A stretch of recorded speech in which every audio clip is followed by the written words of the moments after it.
Assalamualaikum warahmatullahi wabarakatuh. Halo semuanya. Hari ini saya akan menjelaskan untuk teori pertemuan ketujuh, yaitu tentang uh, service discovery dan availability. Nah, em, jadi pertama-tama coba kalian bayangkan kalau misalnya kalian punya aplikasi yang jalan di suatu server. Nah, dia itu hari ini bisa diakses, besok tiba-tiba nggak bisa gitu ya.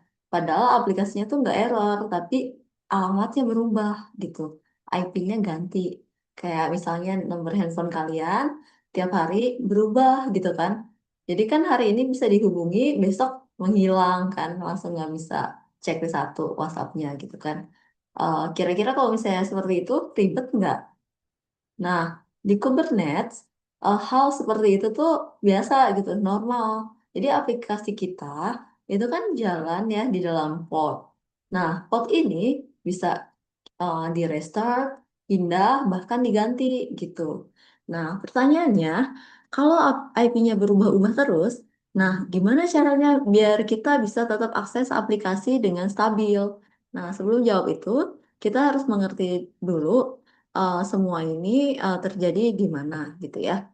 Nah, tadi kan kita bahas ya, kalau IP itu bisa berubah, eh, kita bakal kesulitan akses aplikasi gitu kan. Nah, sekarang kita lihat dulu nih, semua itu terjadinya di sebelah mana sih? Nah, di Kubernetes, semua aplikasi kita berjalan di dalam sesuatu yang disebut cluster gitu. Jadi cluster ini terdiri dari beberapa node. Bisa kita bayangkan seperti di beberapa server atau komputer gitu ya. Nah, di dalam node ini Em, nah, aplikasi kita itu berjalan di dalam bentuk yang disebut dengan pod. Mungkin minggu lalu juga sudah saya mention kalau misalnya itu adalah entitas terkecilnya di dalam Kubernetes, namanya pod ya. Nah, jadi satu aplikasi itu bisa ada di satu pod atau bahkan di beberapa pod sekaligus. Nah, dan pod ini bisa tersebar di beberapa node gitu ya, pod ini. Nah, jadi aplikasinya itu tidak hanya di satu tempat aja gitu. Nah, karena pod ini bisa banyak dan bisa berpindah-pindah, maka IP-nya juga bisa berubah, ya kan? Nah, jadi kalau kita akses langsung ke pod, jadi hari ini bisa diakses, nah besok tuh udah nggak bisa lagi.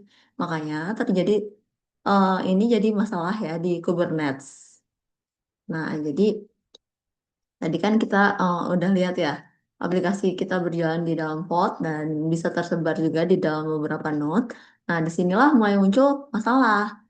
Nah, kenapa kita butuh service? Nah, kalau aplikasinya jalan di pod, kita nanti aksesnya gimana? Gitu kan. Nah, gimana aksesnya? Nah, jadi masalah pertama, pod itu punya IP yang dynamic gitu ya, dinamis. Jadi kalau pod restart atau dipindah ke node lain, IP-nya itu bisa berubah gitu. Nah, jadi kalau misalnya hari ini kita simpan IP-nya, terus udah gitu besok belum tentu dia bisa dipakai lagi gitu. Nah, kayak nomor handphone yang tiap hari ganti, kan ribet banget ya. Nah, akibatnya kita Em, jadi ini ya nggak bisa akses aplikasi secara stabil kalau langsung ke pod. Nah, seperti itu. Nah, masalah yang berikutnya ini ya, belum lagi kalau misalnya podnya itu lebih dari satu, kita nggak tahu harus akses yang mana kan. Nah, kemudian eh ini, jadi kita tuh butuh sesuatu yang bisa memberikan akses yang stabil. Bisa juga membagi beban ke beberapa pod dengan baik gitu ya. Dan juga menyederhanakan cara akses aplikasi. Dan solusi dari semua masalah ini adalah Kubernetes Service. Nah, apa sih itu yang dinamakan dengan service? Tadi kan kita udah lihat ya, masalah pod itu IP-nya berubah, jadi jadi tidak bisa diakses secara stabil. Nah, sekarang kita lihat solusi dari masalah itu kan namanya service ya. Jadi service ini sebenarnya adalah abstraksi jaringan. Jadi kita itu tidak lagi akses pod secara langsung, tapi lewat perantara gitu ya. Namanya itu service. Nah, Jadi, service ini punya IP-nya sendiri yang disebut dengan IP virtual atau cluster IP. Dan ini nih yang penting gitu, IP virtual ini itu tidak berubah gitu. Nah, jadi walaupun pod ini di belakangnya berubah-ubah, tapi IP service-nya itu tetap sama gitu. Nah, kemudian service juga otomatis bisa melakukan load balancing gitu. Jadi kalau misalnya ada beberapa pod, request kita itu akan dibagi menjadi beberapa pod dibagi ke beberapa pod tersebut gitu ya. Dan yang kita akses tetap satu endpoint yang sama gitu. Nah, kemudian jadi sekarang alurnya itu kan berubah gitu ya. Klien itu nggak langsung ke pod, tapi ke service dulu, baru service itu mengarahkannya ke pod. Jadi service ini yang bikin aplikasi kita itu tetap bisa diakses dengan stabil, walaupun pod di belakangnya itu berubah-ubah gitu. Nah, tapi kita masih punya satu pertanyaan. Kalau IP service-nya tetap, apakah kita harus menghafalkan IP tersebut gitu ya?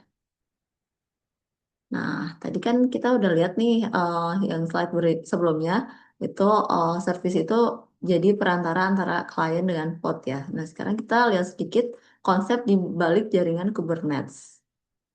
Nah, jadi service itu intinya adalah cara Kubernetes untuk menghubungkan klien ke sekumpulan pod gitu. Dia pakai label untuk tahu pod mana aja yang termasuk ke dalam service, ke dalam satu service gitu ya.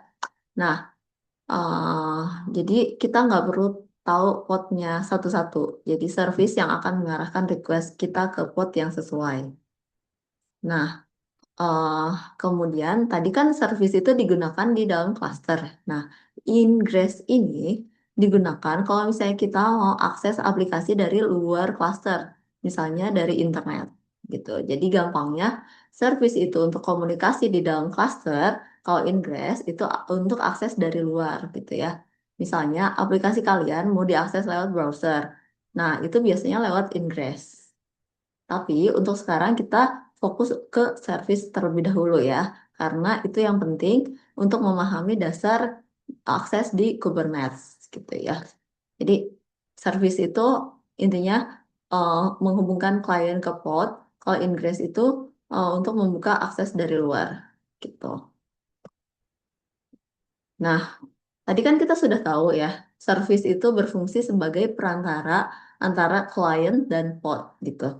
Nah, sekarang pertanyaannya, apakah semua service itu sama? Nah, ternyata service itu ada beberapa jenis gitu. Tergantung bagaimana kita ingin mengakses aplikasi kita. Nah, jadi eh, fungsi umumnya itu semua jenis service itu punya tujuan yang sama. Jadi untuk mengakses sekumpulan pod secara stabil. Nah, tapi kan ada beberapa sub jenisnya juga ya. Nah, yang pertama itu cluster IP. Nah, ini default dan hanya bisa diakses dari dalam cluster. Jadi, biasanya dipakai untuk komunikasi antar service di dalam sistem. Nah, kemudian berikutnya adalah node port. Nah, ini digunakan kalau kita mau akses aplikasi dari luar cluster lewat IP node dan port tertentu aja. Nah, yang berikutnya adalah load balancer. Nah, biasanya ini dipakai di cloud seperti AWS atau GCP. Jadi kita bisa langsung dapatkan IP public untuk akses di internet. Nah, kayak gitu.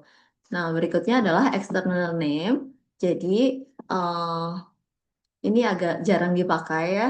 Nah, biasanya untuk menghubungkan ke layanan luar cluster. Seperti itu. Jadi gampangnya, kalau misalnya cluster IP itu internal, dan kemudian kalau misalnya node port itu akses manual dari luar. Nah, kalau load balancer itu adalah akses dari internet atau cloud gitu ya. Nah, jadi di kanan ini contoh konfigurasi sederhana. Nanti ya, jadi ini contoh konfigurasi sederhananya untuk service gitu ya. Jadi sekarang kita udah tahu kan ya bagaimana cara akses service. Nah, tapi apakah kita harus ingat IP atau portnya gitu. Nah, jadi tadi kan kita udah lihat ya, kita bisa akses aplikasi lewat service. Nah, tapi muncul pertanyaan baru, apakah kita harus banget gitu ya menghafal IP atau port dari service? Nah, kalau tiap service punya IP dan jumlahnya banyak, ribet banget kan kalau kita harus mengingat alamat IP-nya satu persatu gitu kan. Makanya di Kubernetes ada yang namanya Service Discovery. Nah, dan mekanismenya itu pakai DNS lewat komponen yang disebut dengan Kube DNS. Nah, jadi sekarang kita nggak perlu nih akses pakai IP lagi, cukup pakai nama servisnya aja gitu ya. Nah, jadi ini contoh formatnya, misalnya ada service bernama web di namespace default. Nah, kita cukup akses web.default-nya aja gitu. Nah, tanpa perlu tahu nih IP-nya itu berapa, kayak gitu. Nah, jadi walaupun IP di belakangnya berubah, selama servisnya sama, aplikasi tetap bisa diakses gitu. Nah, kemudian yang lain seperti matrix dan dashboard itu lebih ke monitoring saja, gitu ya. Jadi untuk sekarang yang paling penting kita pahami adalah DNS tadi. Jadi sekarang kita punya sistem yang lengkap, ada service untuk akses yang stabil gitu ya, dan DNS untuk memudahkan pencarian service. Nah, jadi kita tidak lagi bergantung pada IP, tapi kita sudah pakai sistem yang lebih fleksibel dan scalable, gitu ya. Nah, kemudian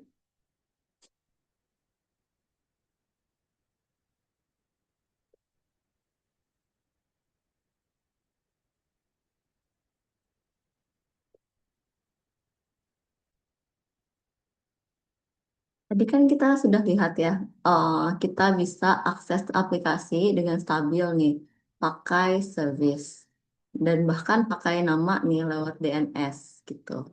Nah, em, nah sekarang pertanyaannya, aplikasi yang kita akses itu sebenarnya dikelola bagaimana di dalam Kubernetes tersebut gitu. Jadi di Kubernetes ada beberapa komponen yang bertugas untuk mengelola aplikasi kita, mulai dari menjalankan, memperbanyak, sampai mengupdate aplikasi gitu. Nah, jadi yang pertama ada yang namanya pod. Kita sudah tahu ya, aplikasi itu berjalan dalam bentuk pod. Nah, ini adalah unit paling kecil di dalam Kubernetes. Nah, yang ini lebih ke mekanisme lama dan versi lanjutannya. Jadi intinya digunakan untuk mengatur jumlah pod gitu. Nah, kemudian yang berikutnya itu adalah deployment. Nah, ini yang paling penting di sini adalah deployment. Jadi di deployment ini adalah yang mengatur bagaimana aplikasi kita dijalankan dan diupdate gitu ya. Nah, jadi kalau kalian mau update aplikasi, deployment itu akan mengganti pod secara bertahap.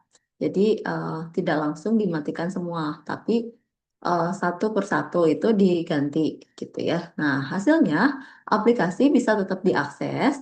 Nah, hal ini yang disebut dengan availability atau tetap tersedia walaupun sedang diupdate ya aplikasinya. Nah, jadi sekarang kita punya sistem yang lengkap ya, ada service untuk akses yang stabil, walaupun IP-nya berbeda-beda, sorry, ya, walaupun berbeda-beda. Nah, kemudian DNS untuk menemukan service, kemudian deployment juga untuk menjaga aplikasi tetap berjalan saat update. Jadi inilah yang membuat aplikasi di Kubernetes bisa scalable dan tetap tersedia. Gitu. Nah, tadi kan kita udah bahas nih satu persatu, mulai dari bagaimana aplikasi dijalankan, diakses, sampai diupdate. Nah, sekarang kita rangkum ya semuanya menjadi satu gitu ya. Nah, jadi pertama di sini, jadi kalau kita lihat di awal gitu kan, semua berawal dari cloud, lalu virtualisasi dengan VM, dan kemudian berkembang ke kontainer, dan akhirnya dikelola dengan Kubernetes. Nah, Dan di dalam Kubernetes kita pakai beberapa komponen penting juga gitu. Nah, yang pertama ini ada service untuk memastikan aplikasi itu bisa diakses dengan stabil.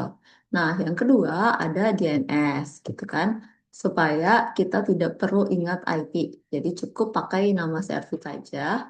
Dan yang ketiga itu deployment, supaya aplikasi bisa diupdate tanpa down gitu ya, atau istilahnya tetap available walaupun lagi diupdate. Nah, jadi semuanya itu saling terhubung, bukan berdiri sendiri-sendiri. Nah, inilah yang membuat sistem di Kubernetes itu lebih scalable, fleksibel, dan tetap berjalan walaupun ada perubahan gitu ya. Nah, kalau salah satu nggak ada, misalnya servisnya nggak ada, kira-kira apa yang terjadi menurut kalian? Oke, coba dipikirkan masing-masing ya. Oke, mungkin segitu saja dari saya em, untuk perkuliahan minggu ketujuh. Terima kasih sudah menyimak. Semangat ya UTS-nya, semoga dapat nilai yang bagus. Terima kasih. Assalamualaikum warahmatullahi wabarakatuh.